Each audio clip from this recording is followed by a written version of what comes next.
அப்போ உன் பொண்டாட்டி படிக்காம வீட்ல இருந்தா அவளை ராணி கணக்கா வச்சு பாத்துப்பேன்ற அதானே? ம் ம்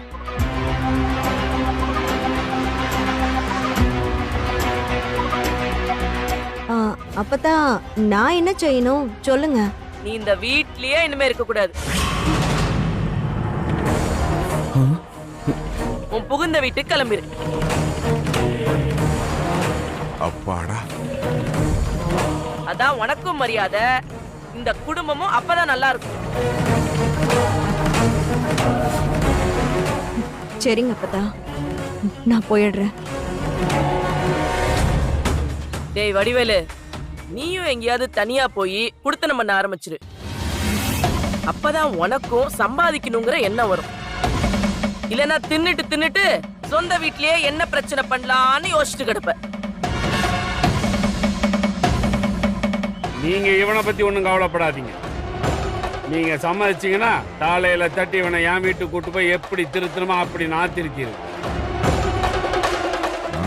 திருந்திட்டாலும் அன்னலட்சுமி, இப்போ உன் மருமவ உன் விருப்பப்படி படிக்காம வீட்லயே இருந்தான்னா நீ என்ன பண்ணுவ? நான் என்ன பண்ணணும்னு சொல்லுங்க அத்தை. நான் அவளை தங்கமா என் மக மாதிரி பாத்துக்கிறேன். நீங்க சொன்ன மாதிரியே நான் என் மகளை அவ புகுந்த வீட்டுக்கே அனுப்பிடுறேன். வடிவேலுக்கு வேற வீட ஏற்பாடு பண்ணி கொடுத்துடுறேன். 2 பேரையும் வெளியே அனுப்பிட்டு இவங்களுக்கு எந்த தொந்தரவும் இல்லாம நான் பாத்துக்கிறேன் அத்தை. இவள என் பையன் செந்திலோட சந்தோஷமா குடும்பம் நடத்தி எத்தனை குழந்தைங்க வேணாலும் வித்து போட சொல்லுங்க அத்தை. அவங்கள நான் வளர்த்து அவங்க உச்சா போற துணிய நான் சந்தோஷமா அலசி போடுறத.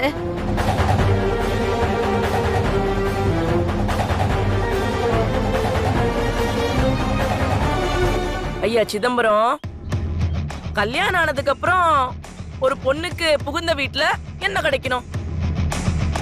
ஒரு பொண்ணை பெத்த அப்பனா என்ன ஆசைப்படுவான்?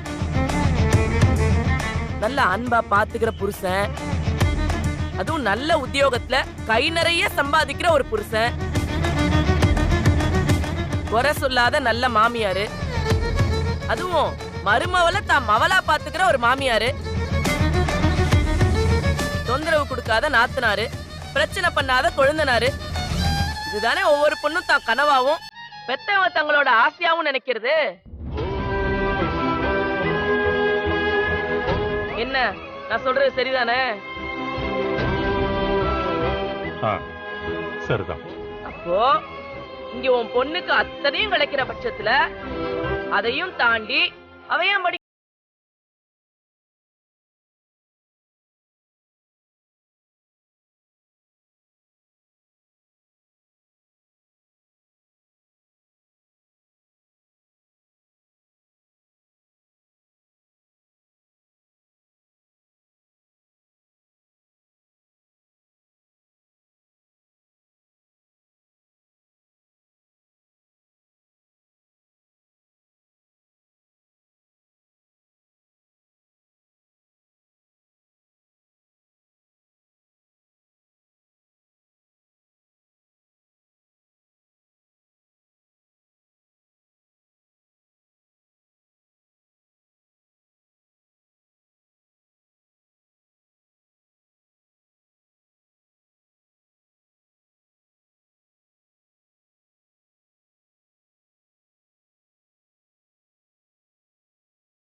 ஒவ்வொரு அப்பனும் ஆத்தாலும் தான் பிள்ளைங்களை பெத்து வளர்த்து அவங்கள படிக்க வச்சு அவங்களுக்கு அறிவை கொடுத்து ஒரு வழிக்கு கொண்டு வந்து கல்யாணம் பண்ணி கரை சேர்க்கறதே பெரிய விஷயம் தானே.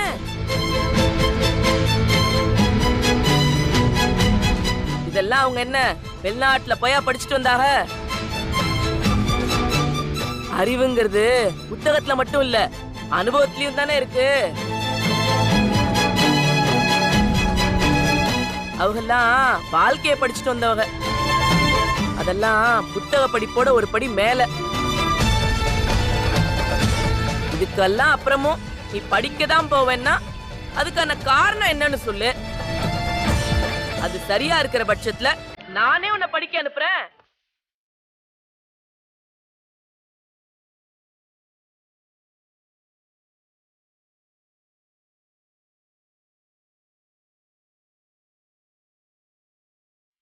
என்ன யோசிக்கிறவ? ஒன்னும் அவசரம் இல்ல. உனக்கு 3 நாள் அவகாசம் தரேன். நின்னு நிதானமா யோசிச்சு அதுக்கப்புறம் நான் கேட்டதுக்கான பதில சொல்லுங்க. அதான்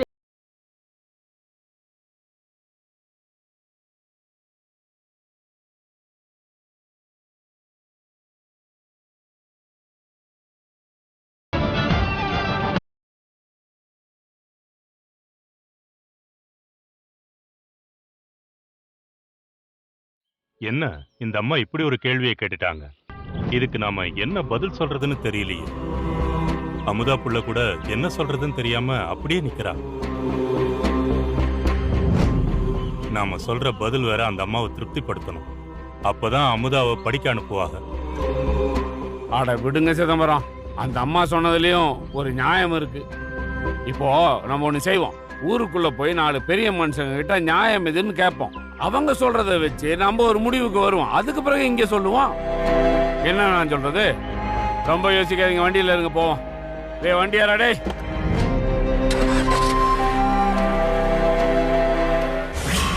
ஒரு பொண்ணு கல்யாணத்துக்கு அப்புறம் நல்ல குடும்பம் கிடைச்சு, நல்ல புருஷன் கிடைச்சு, நல்ல வாழ்க்கை அமைஞ்சும், எல்லா சந்தோஷமும் கிடைச்சும் அந்த பொண்ணு தான் படிக்கணும்னு ஆசைப்படுறான்.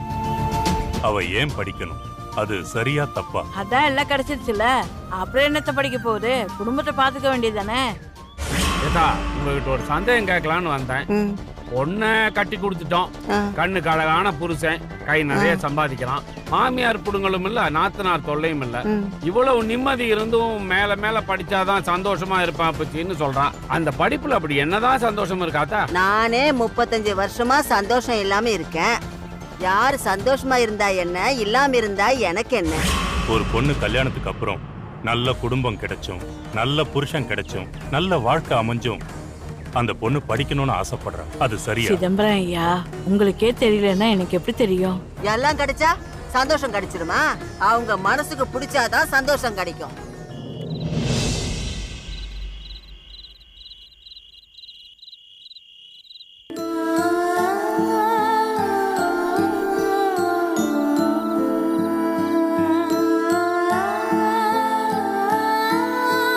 அத்தா, அப்பத்தா கேட்ட கேள்விக்கு என்ன பதில் சொல்லாம யோசிச்சுட்டு இருக்கியாமா? என்னம்மா கேள்வி இது? அவங்க மேல எனக்கு மரியாதை இருக்குதா, அதுக்குன்னு இப்படி முட்டாள்தனமா கேள்வி கேட்டா யாரு இதுக்கு பதில் சொல்லுவா? சித்தப்பா, அவங்க ஏன் நீ படிக்கிறேன்னு கேக்குறாங்கல்ல, நான் உங்களை பார்த்து. சித்தப்பா சித்தப்பா கொஞ்சம் மெதுவா பேசுங்க. சும்மா அவங்க காதுல விழுந்துருச்சுன்னா அப்புறம் அம்புட்டுதான். இல்ல, அவங்க ஏன் நீ படிக்கிறேன்னு கேக்குறாங்கல்ல, அவங்கள பார்த்து நான் கேக்குறேன், நீ ஏன் படிக்க கூடாது? இந்த கேள்விக்கு அவங்க பதில் சொல்லுவாங்களா? கேட்டு சொல்லு அமுதா, கேட்டு சொல்லு. இந்த பாரு, இந்த வயசு ஆளுதான் படிக்கணும், இவங்க மட்டும்தான் படிக்கணும்னு ஏதாவது சட்டம் இருக்கா? கல்யாணத்துக்கு அப்புறம் படிச்சா என்ன தப்புங்கிற? இந்த பாரு, ஒரு விஷயத்தை கத்துக்கிறதுக்கு என்ன தப்பு இருக்கு? எத்தனை வயசானாலும் ஒரு விஷயத்தை கத்துக்கலாம். 58 வயசுல ஒருத்தர் லா படிச்சு வக்கீலா இருக்காரு. அவர் அதுக்கப்புறம் கோர்ட்டுக்கு போய் வாதாட உடம்புல தெம்பு இருக்கோ இல்லையோ அது வேற. அவர் ஏன் படிச்சாரு? ஏதோ புதுசா ஒண்ணு கத்துக்கணுங்கிற ஆர்வம் தானே. ஒருத்தன் 20 வயசுல கார் ஓட்ட கத்துக்கிறான், ஒருத்தன் 60 வயசுல கார் ஓட்ட கத்துக்கிறான். இதுல வயசா முக்கியம்? கத்துக்கணுங்கிற ஆர்வம் தான் முக்கியம். அது எந்த வயசுல வந்தா என்ன? சிவசங்கரிங்கிற ஒரு அம்மா 48 வயசுல பரதநாட்டியம் கத்துக்கிட்டு அரங்கேற்றம் பண்ணாங்க. அதை எவனா கேட்டானா? ஏமா இந்த வயசுல பரதம் கத்துக்கிட்டு அரங்கேற்றம் பண்ணி என்ன சாதிக்க பண்ணி எவனா கேட்டானா? அதே மாதிரி நீயும் உறுதியா இரு. கத்துக்கிறது ஏன் இஷ்டம், நான் படிப்பேன்னு சொல்ல. என்ன பேசாம இருக்க? என்னடா இவன் இம்பிட்டு விவரமா பேசுறான், இவன் சொல்றதெல்லாம் சரிதானா இல்ல ஏதாவது அடிச்சு விடான்னு பாக்குறியா? இந்த பாரு, புத்தகத்தை படிக்கிறத விட டீ கடையில உட்கார்ந்து பேப்பர் படிக்கிறவனுக்கு உலக அறிவு ஜாஸ்தி, புரிஞ்சுக்க. இந்த வாராத்தா, அவங்க உன்னை கேள்வி கேட்டு மடக்கின மாதிரி நீ அவங்கள கேளு. நான் தான் வீட்டுல அத்தனை பாத்துக்கிறேன்னு சொல்றேன்ல, நல்ல மருமலா இருக்கேன்னு சொல்றேன்ல, நல்ல பொண்டாட்டியா இருந்துக்கிறேன்னு சொல்றேன்ல, இந்த குடும்பத்துக்கா எல்லாம் பண்றேன்னு சொல்றேன்ல. இப்படி இருக்கேன்னா ஏன் படிக்க கூடாதுன்னு நினைக்கிறீங்க அப்படின்னு பதில் கேள்வியை திருப்பி கேள்றா செல்லம். இந்த பாரு, அப்பத்தா பார்த்தா கொஞ்சம் பயமாத்தே இருக்க. ஆனா நீ பயப்படாம தைரியமா கேளு. இல்ல சித்தப்பா, அவங்க ஏதோ ஒரு உள்ள அர்த்தத்தோட தான் கேக்குறாங்க. அந்த கேள்விக்குள்ள ஒரு ஆழமான பதில் ஒண்ணு இருக்கு. அது என் மனசுக்குள்ளேயும் கிடக்கு. ஆனா அது வார்த்தையா வெளியே வராம தான் திக்கி தவிக்குது. நான் ஏன் படிக்கணும்னு நினைக்கிறேன்னு என்னாலேயே சொல்ல முடியல. மடி, நீ நல்லா யோசிச்சு உனக்குள்ள இருக்க பதில வெளியே கொண்டு வந்து அத அப்பத்தாட்ட சொல்லு. இல்ல நான் சொல்ற மாதிரி தைரியமா படிக்க போறேன்னு சொல்ல. இந்த பாரதா, எதுனாலும் சரி, நாளைக்கு விடியிற பொழுது உனக்கு நல்லதாவே நடக்கும். வரேன்.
தம்பி,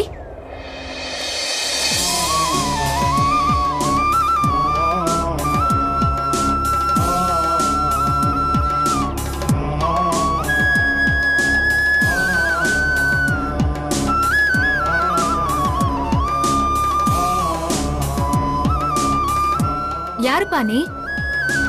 இந்நேரம் எதுக்கு எங்க வீட்டு வாசல்ல வந்து உட்கார்ந்திருக்க? அமுதா, அமுதா. என் பேர் உனக்கு எப்படி தெரியும்? யார் நீ? உனக்கு என்ன வேணும் தம்பி? எனக்கு எதுவும் வேண்டாம். உனக்கு தான் ஒரு கேள்விக்கான பதில் தேவைப்படுது, சரியா? உனக்கான பதில உனக்குள்ள தேடுற, வெளியிலையும் தேடுற, ஆனா உனக்கு பதில் கிடைக்கல. நீ எங்கேயும் தேட வேணாம். உனக்கான பதில் இந்த வீட்டுக்குள்ளேயே இருக்கு.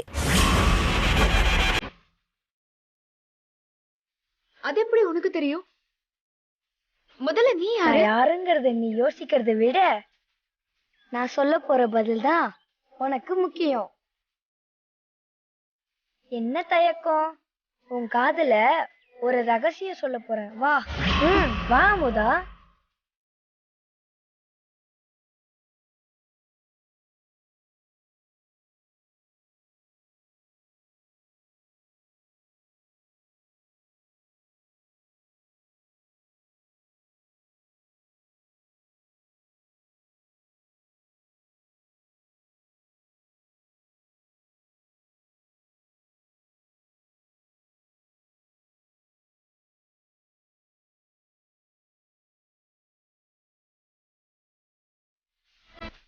என்ன அமுதா, நீ தேடிட்டு இருக்க பதில் கிடைச்சுதா?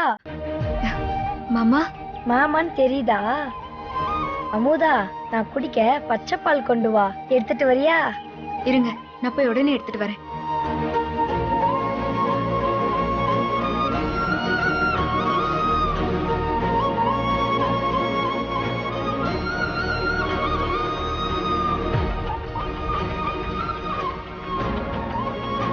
ஆத்தா, வாங்க சித்தப்பா.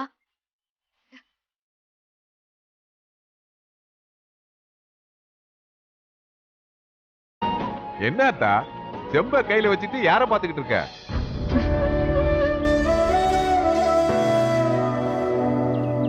என்னத்தா நைட்டு ஏதாவது யோசிச்சியா? அப்பத்தாவுக்கு என்ன பதில் சொல்ல போற? ஏதாவது முடிவு பண்ணி வச்சிருக்கியா? நீங்க தானே சொன்னீங்க சித்தப்பா, விடிற பொழுது நல்லதாவே இருக்கும்னு. நீங்க சொன்ன மாதிரியே என் வாழ்க்கை விடிய போகுது சித்தப்பா. என்னத்த சொல்ற? சொல்றேன் சித்தப்பா, உங்களுக்கு மட்டும் இல்ல, வீட்ல இருக்கிற எல்லாருக்கும் அப்பத்தா முன்னாடி அவங்க என்கிட்ட கேட்ட கேள்விக்கான விடைய நான் சொல்ல போறேன். நீ முடிவு பண்ணிட்டீன்னா அது நல்லதாம இருக்கும்.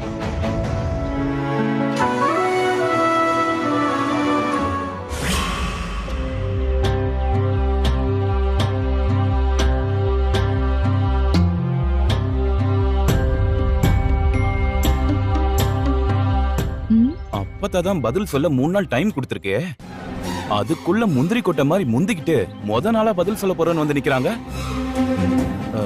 பேசாம சரியான பதில் சொல்லிடுவாங்களோ அவங்க? திரும்ப ஸ்கூல் பேக் எடுத்து மாட்டிடுவாங்களோ? நீ வேறடா, இது அறவேக்கட்டுத்தனமா எதையாவது யோசிச்சுக்கிட்டு வந்திருக்கோம். அப்பத்தா போட்ட விடுகதைக்கு ஊருக்குள்ள எவனாலையும் பதில் சொல்ல முடியாது. ஏதோ அவங்க போட்ட கஷ்டமான கேள்வி, அதுக்குள்ள 1000 அர்த்தம் இருக்கும். அம்புட்டு சுலபமா எல்லாம் சொல்ல முடியாது.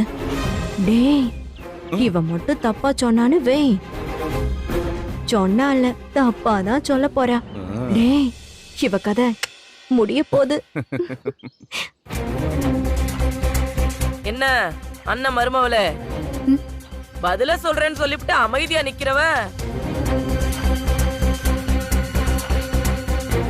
நான் கேட்ட கேள்வி உன் மண்டையில இருக்குல்ல, இந்த வீட்டு மருமவளா உனக்கு எந்த சிரமமும் இல்லாம எல்லா சந்தோஷமும் கிடைக்கிறப்ப நீ ஏன் படிக்கணும்னு நினைக்கிறவ? அப்படி படிச்சு என்னத்த பெருசா சாதிக்க போறவ? இருக்கிற சந்தோஷத்தை அனுபவிக்கிறத விட்டுவிட்டு அப்படி என்னத்த படிச்சு புதுசா சந்தோஷப்பட போற? அதுக்கான சரியான பதில சொல்லு, பாத்துருவோம். சொல்லுடி. ஏய், என்னடி கூட்டத்தை கூட்டி வச்சுட்டு குறந்த வித மாதிரி எல்லார் முகத்தையும் பாத்துக்கிட்டு இருக்க? அப்பத்தா கேட்ட கேள்விக்கு பதில சொல்லே பாப்போம். சபையில நான் உட்கார்ந்து இருக்கிறப்ப என் குரலை தாண்டி வேற எவனும் பேசக்கூடாதுன்னு தெரியாது? ஏய், நீ சொல்லு. ஒரு அம்மா தான் புள்ளைய நல்லா படிக்க வைக்கணும்னு ஆசைப்பட்டு அதுக்காக கஷ்டப்பட்டு அவனை படிக்கவும் வச்சாக. அவங்க படிச்ச பள்ளிக்கூடத்துல எப்பவும் அவங்கதான் முத மார்க் வாங்குவாங்க. பள்ளிக்கூடத்துல இருக்கிற மொத்த வாத்தியாரும், பரிசு கொடுக்க வர பெரிய மனுஷங்களும், ரொம்ப படிச்ச அதிகாரிகளும் அவங்கள பாராட்டுவாங்க. அந்த பாராட்டு, அந்த பரிசு, அதனால கிடைக்கிற சந்தோஷம், இது மொத்தமும் அந்த பையனுக்கு மட்டும்தான் கிடைச்சது. அவங்கதான் அதை முழுசா அனுபவிச்சாக. இவனை படிக்க வச்ச அந்த அம்மா அந்த சந்தோஷத்துல பக்கத்துல நின்னு பங்கெடுத்துக்காம இது எல்லாத்தையுமே தூரமா கூட்டத்துல ஒரு ஓரமா யாருக்கும் தெரியாம மறைஞ்சு நின்னு பையன் பரிசு வாங்கறத சத்தம் இல்லாம மனசுக்குள்ள கை தட்டி சந்தோஷப்பட்டாகலாம். பக்கத்துல இருந்து அந்த பையனை கட்டி தழுவ வேண்டிய அந்த தாய் தூரமா நின்னு ரசிக்க ஆரம்பிச்சாக. அதுக்கு காரணம் படிப்பு சம்பந்தப்பட்ட குடும்பத்துல தான் ஒருத்தி மட்டும் படிக்காம போயிட்டோமேங்கிற அந்த குற்ற உணர்ச்சி. படிக்காத நாம படிச்சவங்க மத்தியில நிக்கிறதுக்கே தயங்கி அந்த அம்மாவை தூரமாவே நின்னு வேடிக்கை மட்டுமே பார்க்க வச்சது. வாழ்க்கையில எல்லா விஷயத்திலையும் தைரியமாவும் தெளிவாவும் முடிவெடுக்கவோ பேசவோ தெரிஞ்ச அந்த அம்மாவுக்கு இந்த ஒரு விஷயத்துல மட்டும் தாழ்வு மனப்பான்மைய தனக்குள்ளேயே வளர்த்துக்கிட்டாக.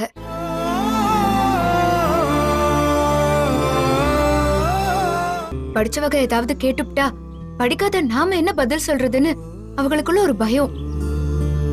இவங்களோட அந்த பயமும் தயக்கமும் அந்த புள்ள கிட்ட இருந்து கொஞ்சம் கொஞ்சமா அவங்கள விலக வைக்க அவங்களுக்கு இடையில ஒரு பெரிய இடைவெளியே உண்டாகிடுச்சு.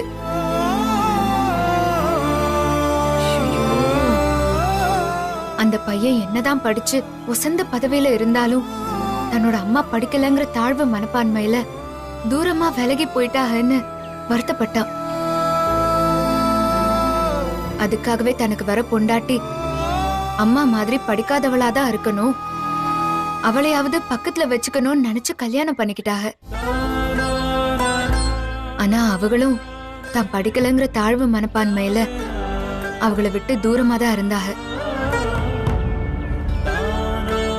படிச்ச புருஷன் கூட வெளியே போறத கூச்சமா நினைச்சு அதிகமா வெளியே சேர்ந்து போறதையே நிறுத்திட்டாக. அப்படியே போனாலும் அவங்கள விட்டு 10 அடி பின்னாடிதான் வருவாக. அவருக்கு நடக்கிற பாராட்டு கூட்டத்துல அவங்க அம்மா மாதிரியே இவங்களும் ஒரு ஓரமா தூரமா நின்னு ரசிச்சாக. ஏய் நிறுத்த. அப்பத்தா கேட்ட கேள்விக்கு பதில் சொல்ல சொன்னா நீ பாட்டுக்கு ஏதோ மெகா சீரியல் கதையில சொல்லிட்டு இருக்க. இது கதை இல்ல, நிஜம்.